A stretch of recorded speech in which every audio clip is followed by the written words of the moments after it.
C'est une saison Novali, je suis heureux de vous retrouver à nouveau. Cette fois-ci, on va parler du CSBJ avec la personne idéale pour nous présenter ce club. C'est Théo Lépage. Bonjour Théo. Bonjour Claude, bonjour à tout le monde. Merci d'avoir accepté notre invitation. Alors pourquoi Théo, on t'invite? Parce qu'avec tes 56 matchs, 34 ton titulaire, pratiquement 3000 minutes jouées sur le terrain du CSBJ, tu es la personne idéale pour nous parler du match dernier contre Chambéry. Qu'est-ce qui s'est passé? Et de la prochaine rencontre contre Massy qui va se dérouler demain. Ça roule, on est prêt? Allez, ça roule, c'est Eh ben parti. c'est parti pour une saison en Ovalie.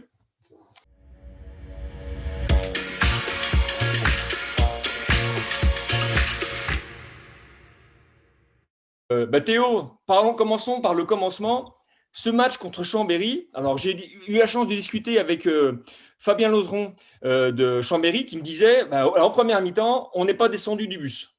Mais apparemment, vous, en deuxième mi-temps, vous êtes resté dans le vestiaire parce que c'était vraiment un match à deux visages. Ouais, effectivement, c'est un match un peu à deux visages. Au début, première partie, première mi-temps, on tient beaucoup le ballon, on arrive un peu à imposer notre jeu.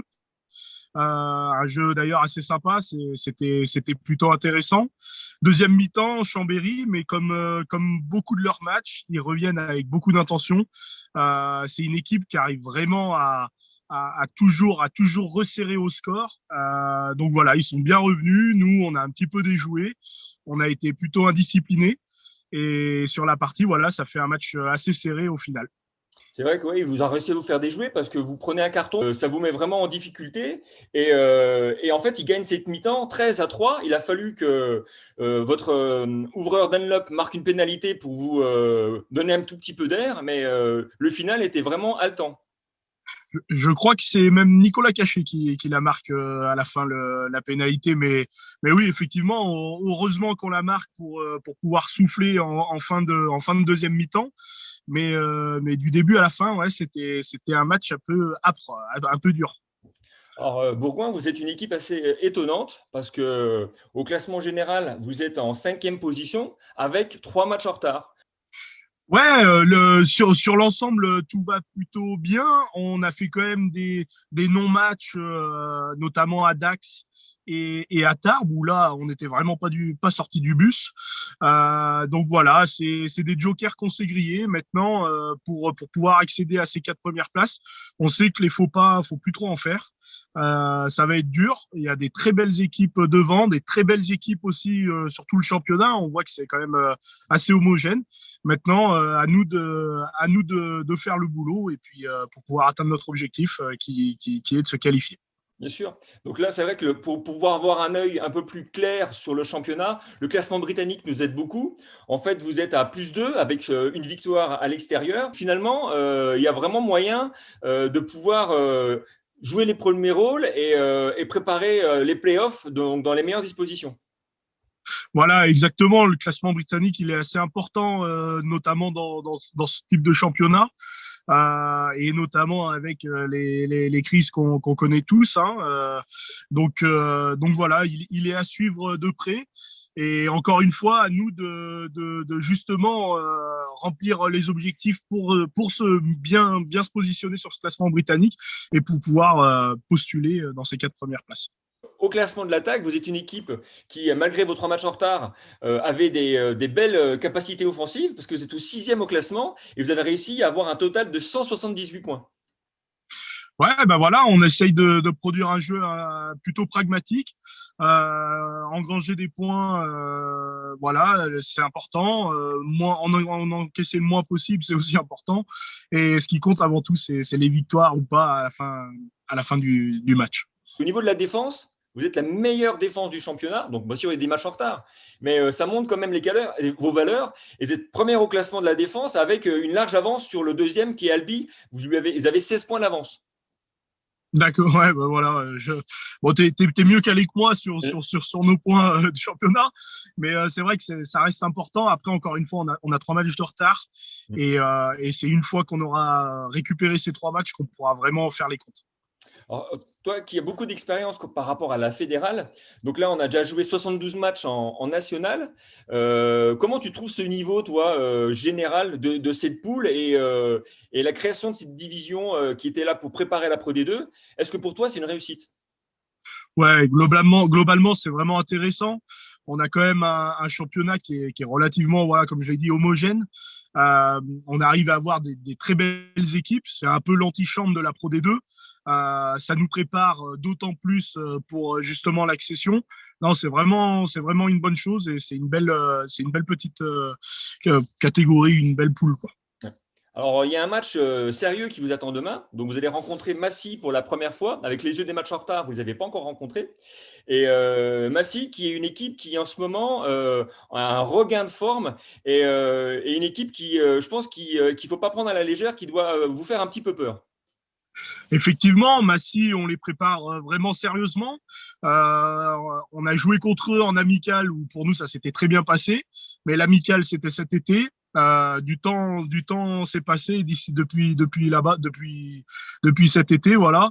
Massy, c'est une belle équipe qui montre de très belles choses, même si parfois elle perd de très peu de points. Non, c'est une très très belle équipe, Massy. On voit Effectivement, assez complète. On voit que l'entraîneur a fait des choix stratégiques pour cette rencontre, parce que la composition de l'équipe est sortie hier. Donc, stratégique aussi, parce qu'on te met en remplaçant. Donc, je pense qu'il doit avoir des idées derrière la tête, l'entraîneur, en te mettant comme impact player.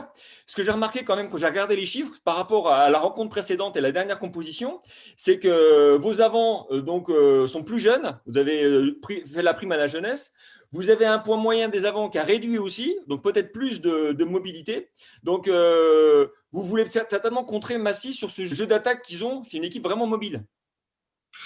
Alors oui, et c'est vrai que tu as raison de dire que c'est important d'avoir chaque caractéristique de chaque joueur en fonction des matchs. Je suis pas dans la tête là du coach, donc je peux pas te dire vraiment la stratégie qu'il a mis en place. Mais voilà, nous c'est important. On a quand même un groupe assez large. C'est important de maintenir tout le monde concerné. Et voilà, le niveau pareil dans le groupe est assez homogène.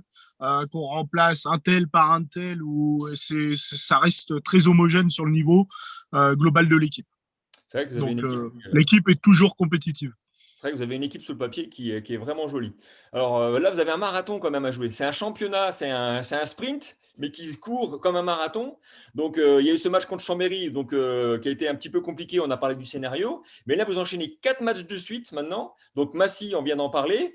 Mais vous déplacez Albi, une équipe aussi qui, en ce moment, est au taquet. Après, vous allez recevoir Nice, qui ne va pas venir juste pour faire du tourisme. Et enfin, Ambona.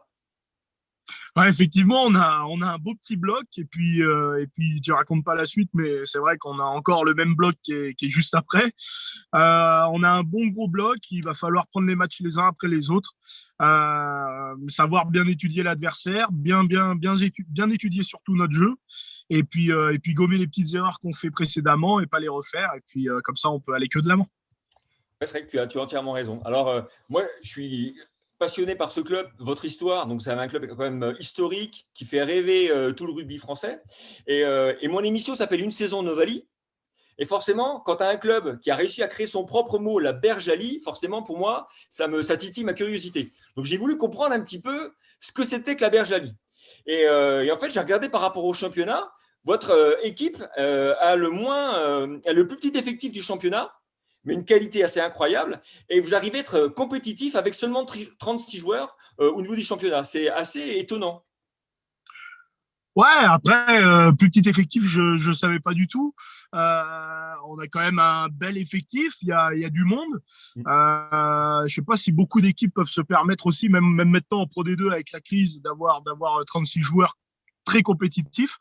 C'est dans les 36 joueurs, tu comptes pas aussi de temps en temps les jeunes. Bon, avec le Covid, c'était plus compliqué, mais qui montent avec nous pour les entraînements, pour tout ça, les espoirs. Oui, c'est vrai qu'on a un très bel effectif de qualité, et il faut maintenir tout le monde concerné, quoi. Alors, tu vois, je me suis renseigné aussi par rapport à l'âge de votre équipe. Alors, l'âge moyen d'une équipe en national, c'est 25 ans et demi, 25 ans,6 pour exactement. Et bien, vous, par contre, vous êtes l'équipe la plus âgée. Vous avez une moyenne d'âge de 28 ans. Donc, on joue certainement sur l'expérience du côté bourgoin. Ouais, bien sûr. Après, c'est parce qu'on a deux, trois pépés dans l'équipe. C'est pour ça qu'ils augmentent notre moyenne d'âge. Non, non, non. Après, notre moyenne d'âge, oui, c'est vrai. Sur le terrain, on a besoin d'expérience. On a besoin de la foule aussi de la jeunesse. On essaye de créer un peu cette alchimie pour pouvoir faire quelque chose de bien. Mais une fois de plus aussi, par rapport au gabarit, je me suis dit, bah, Bourgoin, ils doivent avoir de la potion magique, comme les Gaulois, et ils doivent être plus costauds que les autres. Alors, le poids moyen d'un joueur, c'est 98 kilos. Mais vous, en fait, Bourgoin, une fois de plus, vous êtes une équipe incroyable. Vous êtes le plus petit gabarit.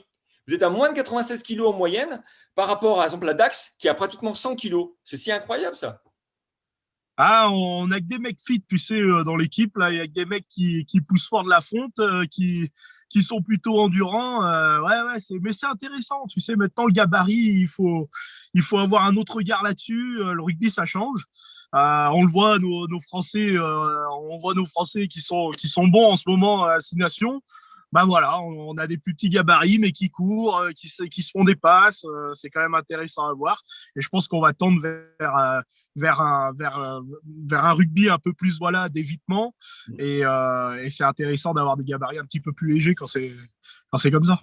C'est vrai, tu as raison. Alors, tu vois que moi, mes recherches n'ont pas abouti à me répondre à ma question sur la bergalie. Est-ce que toi, tu as une définition ou une explication de ce que c'est que la bergalie?